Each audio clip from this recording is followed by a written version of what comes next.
It started as fatigue, but not the kind that follows a late night or a heavy week. It felt like something had learned the shape of my body and settled there. The way damp clothes cling after rain. I kept telling myself it was normal. I was behind on work, and when you work for yourself, behind means hungry. I had been answering clients at night, fixing small mistakes, recalculating prices, moving money from one pocket to another, just to keep the month from biting. I tried to be responsible about it. I ate light. I stopped scrolling. I put the phone face down and closed my eyes at a decent hour. In the morning, I opened them again, and the weight was worse, as if sleep had glued the tiredness into my bones. My legs felt thick. My shoulders felt loaded. When I stood up, the room did not spin, but my chest tightened in a steady squeeze that made every breath feel like it arrived late. During the first weeks, it was small humiliations. Climbing the stairs to my apartment took effort, and I had to stop halfway, hand on the wall, pretending to check my keys so no one would see. Sweeping the floor left my arms burning like I had run. A constant buzzing lived behind my forehead. I would sit down, not out of laziness, but because the pressure in my chest pushed me into the chair the way a strong hand pushes a head underwater. In the mirror, my face looked used up. The circles under my eyes were darker than they had any right to be. My skin had lost its color, not sickly in a dramatic way, just drained, like a photograph left too long in the sun. People say stress shows in the eyes. Mine looked like they were trying not to be there. I went to a doctor because I needed a word for what was happening. A word means a plan. The clinic smelled of disinfectant and warm plastic, and the waiting room lights were too white. When it was my turn, the doctor took my blood pressure, listened to my heart, asked how I slept, how much coffee I drank, whether I worried a lot. He pressed 2 fingers to my wrist and watched the second hand on his watch. He did not look alarmed. He ordered blood tests anyway. At the lab, the needle felt ordinary. That was the strangest part. A quick pinch, a clear tube, the dark ribbon of my blood, moving as if nothing inside me was wrong. I held a cotton ball to my arm and watched other people come and go, laughing at their phones, breathing easily. I wanted to borrow one of their breaths. 2 days later, I returned with the results folded in my pocket. I kept touching the paper through the fabric, like the numbers could warm my hand. The doctor scanned the page, eyebrows barely moving. He tapped the column with his pen. Everything was in acceptable ranges. He said there was nothing serious. He suggested stress, maybe anxiety. He told me to drink water, slow down, sleep more. I walked out into the street, with the paper in my hand, and no explanation in my chest. The sun was bright. The air smelled of exhaust and fried food from a corner stand, and my body felt as if it belonged to someone else. I remember thinking, if the tests say I am fine, then what is killing my mornings? The idea was ridiculous, but it landed heavy. When you cannot name the thing that is dragging you down, it starts to feel like the thing is watching you try. That afternoon, my phone chimed with a message from a client who had promised a big payment. He wrote that he needed to postpone it until further notice. Another job I thought was secured fell apart over a tiny detail that had never mattered before. 2 people who owed me money started giving excuses, one after another, like they had rehearsed. I stared at the screen until the letters blurred. It was not just fatigue anymore, it was timing. Too clean, too consistent. I told myself that was paranoia, that the body makes patterns when it is scared. Still, when I unplugged my charger that night, the plastic was hot, and a bitter burnt smell rose from it. I tossed it aside and watched the faint smoke curl in the lamplight. I whispered to the empty room, "It is just bad luck." Saying it out loud did not make it true. That night, I tried to follow his advice like a ritual of reason. I filled a glass and drank until my stomach sloshed. I turned off the lights early. I lay on my back and counted breaths, telling myself that the mind can squeeze the chest if you let it. The ceiling fan pushed warm air in lazy circles. For a few minutes it worked, then the pressure returned, slow and certain, as if something had sat down on my ribs and refused to move.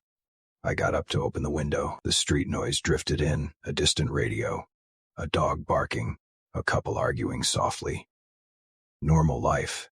I pressed my forehead to the cool metal bars and waited for my lungs to remember how to fill. When I went back to bed, the buzzing in my head rose again, a thin electric whine that seemed to come from inside my skull. I told myself it was tension, that it would pass. I closed my eyes anyway, because exhaustion is a kind of obedience. The next days were a slow pileup. The fan died mid-afternoon, blades still for no reason, leaving the room to stew in heat. An extension cord at my desk began to crackle with a dry little click that made my stomach tighten. I replaced it, then started unplugging everything before bed, not to prevent a fire, but because each failure felt like a warning written in the language of objects. My work slipped in ways I could not blame on clients. I would read a message and feel my brain delay behind the meaning. Simple tasks took twice the time. I sent an invoice with a wrong number, caught it too late, apologized, swallowed the loss. When I tried to push through, my chest clamped down and my hands shook, like my body was turning effort into punishment. I began to measure days by what I could not do. Cooking felt like climbing. Carrying groceries felt like carrying wet cement.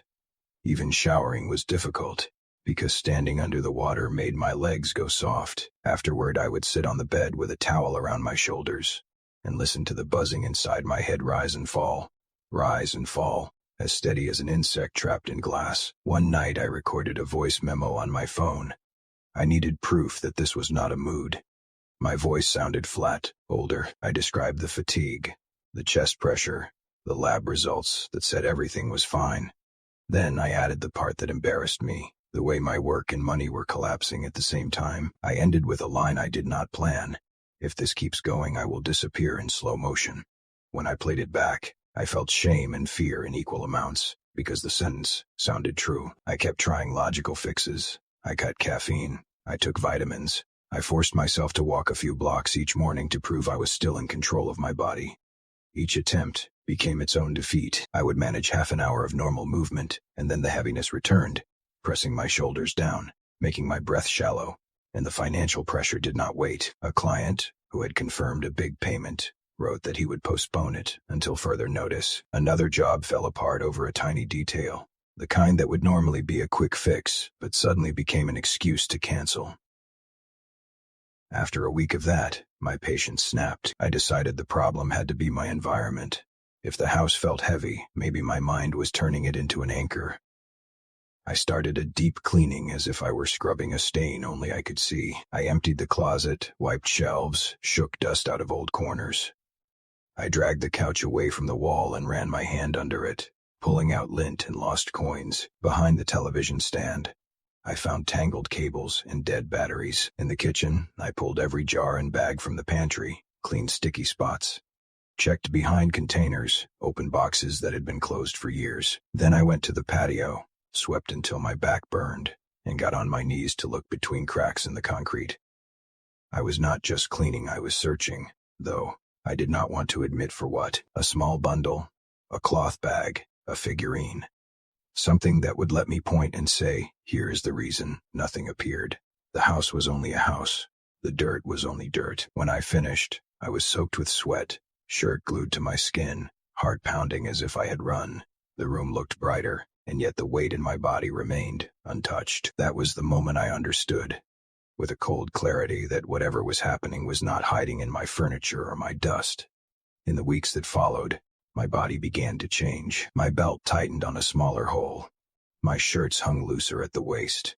Food tasted dull, and hunger came late, like an afterthought. People who saw me often started looking at my face before they spoke, measuring me against an earlier version. Duamirea was an older neighbor who sat outside most afternoons, watching the street as if it were her job. I had greeted her politely for years. Nothing more. One day, as I carried a trash bag toward the curb, she looked up and said, without kindness or cruelty, "You look sick." The bluntness stopped me. I tried to laugh it off, but my voice came out thin. She kept her eyes on me, not intrusive, just certain, and that certainty cracked my stubbornness. I told her everything. The fatigue that did not lift, the chest pressure, the buzzing, the doctor and the normal tests, the jobs that fell through, the payments postponed, the appliances dying in a row. I even admitted I had torn my house apart, looking for something strange, and found nothing. She listened with her arms crossed, reading each detail from my face. When I finished, she said it did not sound like simple stress. She said she had seen people waste away like that in the colonia, and when medicine could not explain it and money troubles arrived like a line of dominoes, it was often not coincidence. I felt the word brujeria forming in my mind and hated it. She did not let me hide behind hatred. "It smells like Progeria," she said. I started to argue. I said there was no object in my home. No buried bundle, no doll. She shook her head and said not all works are left where the victim can find them. Some are prepared with a full name, a date of birth, and something from the body, hair, nails, sometimes blood. Once the link is made, the work can be carried far away and placed where it will hold, in a cemetery, at a crossroads, in a canal, somewhere that collects what people discard. You can search your patio until your knees bleed, and you will still find nothing if the work was placed elsewhere. The way she spoke made it feel less like superstition and more like a method. That frightened me. I asked why anyone would do it. She shrugged. "People do harm because they can," she said. "Sometimes they do not even need a reason you will ever understand." Then, she told me she knew someone who could cut strong works. Someone who did not sell comfort, but dealt with bindings meant to drain. Her name was Ducia Tomasa. Duamirea added that this woman did not work to harm others. She worked to undo. But to undo something tied to the body, she needed a piece of the body. A small amount of my blood. I stared at my hands and felt my stomach turn. A thought rose, sharp and ugly.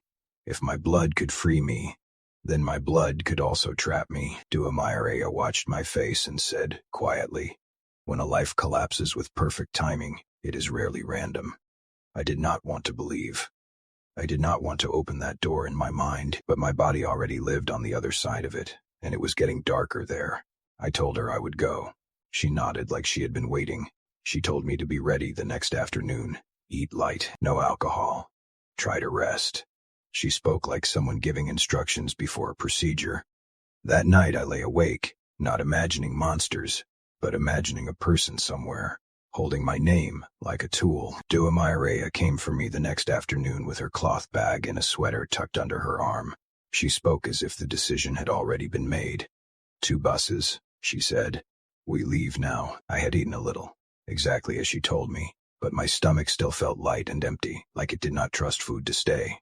The walk to the stop was short. It felt long. Heat pressed down from the sky and from the pavement. By the time the first bus arrived, my shirt was damp and my breath was thin. Climbing the steps into the bus took more effort than it should have. I held the metal pole and tried to steady myself without making a scene. The engine vibration traveled up through my shoes and into my legs. The air smelled of diesel and sweat and a sweet pastry someone carried in a bag. People talked about school, rent, a cousin's wedding. The normal sound of their voices made me feel like an intruder. On the ride, I kept staring out the window, counting blocks, telling myself this was still a medical problem, just a strange one. The buzzing in my head kept time with the bus. When the doors slammed at a stop, the sharp clang tightened my chest, and I had to take a careful breath to keep it from turning into panic. We transferred to a second bus, and the neighborhoods changed again. Traffic thinned. Houses grew smaller. When we finally got off, my legs felt soft, and each step along the sidewalk was a negotiation. Duamirea led me through a quiet colonia of low walls and simple gates. Nothing looked like a place where hidden things happened. She stopped in front of a brown metal door with an old doorbell. No sign, no candles in the window. She knocked twice. Footsteps approached from inside. The door opened. Dua Tomasa looked at me the way a butcher looks at meat, not cruelly, just with attention. Bracelets clinked softly when she moved. A rosary hung among other beads. Small eye-shaped charms caught the light. She did not ask my name. Duamirea greeted her and said I was the one. Dua Tomasa stepped aside and motioned us in, as if my body had already answered for me. Inside, the air was thick, with dried herbs and old wax. We passed a small living room with worn furniture and a silent television. Then into the back room. A scarred wooden table sat in the center. On it were clay dishes, short candles, jars of crumbled leaves, a cup of salt, and another cup filled with black powder like ground charcoal. Bottles of liquids stood on a shelf. Images on the wall mixed saints with darker figures that did not belong in church. A few photographs were pinned up with needles. The air felt cooler near the table, as if the room saved its warmth for the brazier. My knees trembled. I sat when she pointed. Duamirea leaned against the wall and stayed quiet. Dua Tomasa stood in front of me and asked, "What do you carry?" I told her everything in the simplest order I could.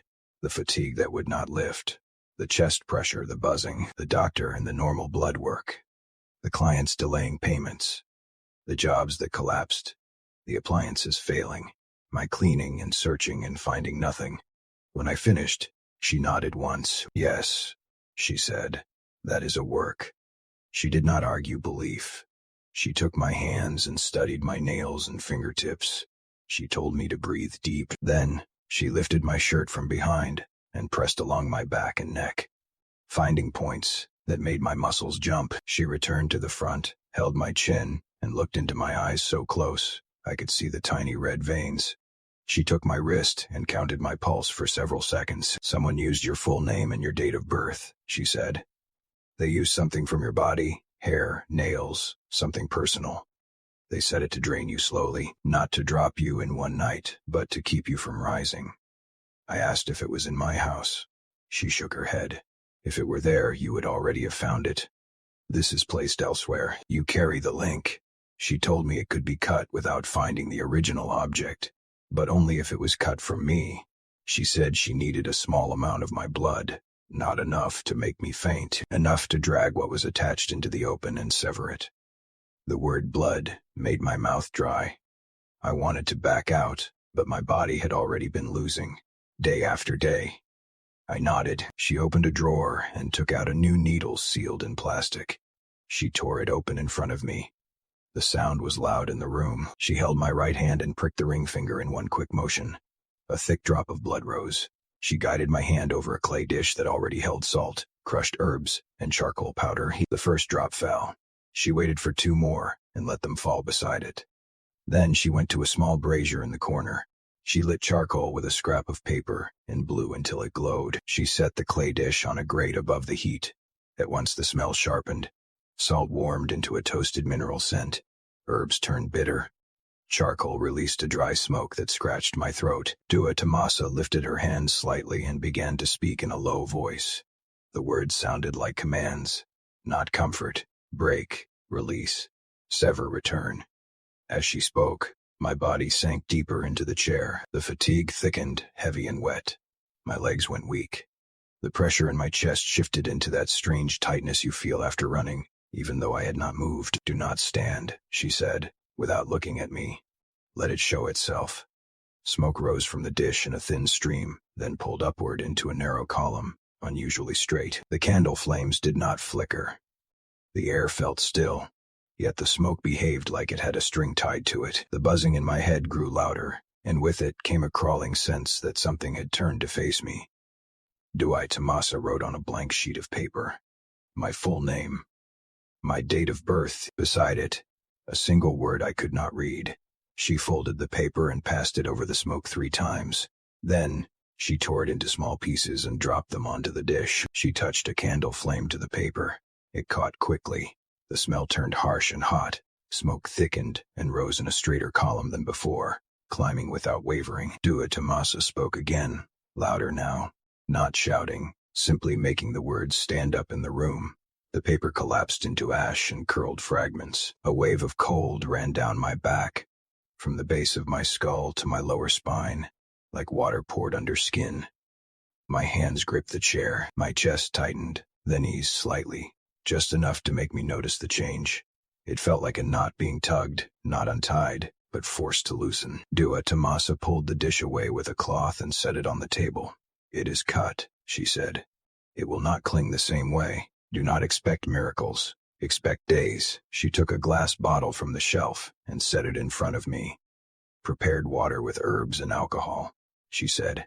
Every night before bed, rub it over your body from head to feet, like rinsing, then shower or rinse with normal water. Do not treat it like a suggestion. Outside, the light was turning orange. We left with no ceremony. The street smelled of dust and dinner cooking in nearby kitchens. I felt heavier than when I arrived, but it was a different heaviness, like sore muscles after work. Not the dead weight that had been pressing me into the ground. My fingertip throbbed where the needle had been. A small, sharp pain that felt honest. On the ride home, I kept my eyes on the bottle in my lap. I tried to explain everything as heat and smoke and nerves. But the image of that straight column of smoke stayed in my mind like a photograph. When you see something behave as if it is obeying a rule you cannot name, The logical part of your brain becomes quiet. That night, I followed her instructions. The prepared water smelled sharp and green with alcohol underneath. I rubbed it over my scalp, my face, my chest, my arms, my legs, and the smell clung to me. Then, I rinsed and went to bed. For the first time in weeks, I slept through. When I woke, the fatigue was still present, but it no longer felt endless. It had edges. I lay still and listened to my breathing. It was shallow, but it was mine. The first few days after that were not a sudden rescue. I still woke tired, and my chest still tightened when I moved too fast, but the pressure stopped being constant. It came in waves instead of staying like a hand on my ribs. The buzzing in my head grew quieter, not gone, just lower, like someone turning down a radio in another room. Each night I used the prepared water, the way Ducia Tomasa told me. The smell became a marker of time, sharp herbs, alcohol, then the clean, plain scent of normal water. I kept it to myself. I did not want to hear my own experience turned into a joke or a diagnosis. A week passed, then two. My appetite returned in small steps. One morning I noticed I finished breakfast without forcing it. Another morning, I realized my belt sat on the same notch instead of tightening. The fatigue still lived in me, but it no longer owned every hour. I could work longer before mistakes crept in. I could climb the stairs without stopping halfway. The world did not become kind overnight. Money did not rain down. Clients did not suddenly become honest. But the chain reaction stopped. Things no longer collapsed in perfect sequence. A postponed payment came through. A job that seemed fragile held steady. It felt less like winning and more like being allowed to stand. I kept waiting to find some physical proof, some buried bundle or strange object that would let me point to a clear enemy. Nothing ever appeared. The house stayed ordinary. No doll, no bag, no knot of hair. That absence became its own truth. Whatever had been done to me did not need to live under my floor. It had already been living on me. As I recovered, a different fear moved in. Not the fear of dying, but the fear of how easy it might be to start again. Dotio Miria had said it once. A full name, a date of birth, a piece of the body, those were not rare things. They were crumbs you leave behind without noticing. I started watching my habits, like a suspect watches a detective. I stopped cutting my nails over the trash can. I gathered hair from the bathroom drain and wrapped it before throwing it away. I stopped leaving used razors where anyone could take them. It sounded ridiculous, even to me, but I had learned something I did not want to learn. Privacy is also material. Dotio Miria asked me how I felt. I told her I was improving. She nodded and did not press. She never tried to sell me fear. She simply looked relieved that I had listened before I collapsed completely. Weeks later, I tried to place the whole experience back into the category of stress and coincidence, but every time I remembered the smoke rising in that straight column and the cold wave down my spine, my rational explanations sounded thin. The doctor had looked me in the eye and told me I was fine. In the language he knew, he was right. The numbers were acceptable. The blood behaved. The threat was not something a lab could hold in a tube. So here's the only warning I can offer. Carved from weeks of weakness, when exhaustion does not match your life, when bad luck arrives in a pattern, do not treat it like a phase you can outwork. Do not wait until your reflection looks like a stranger, and do not assume you are safe just because no one has touched you. Sometimes the only contact they need is what you leave behind on purpose. Every night, tied up in a plastic bag, I used to think trash was only trash. Now I know a harsher truth. If someone wants a piece of you, the easiest place to steal it is the place you throw it away.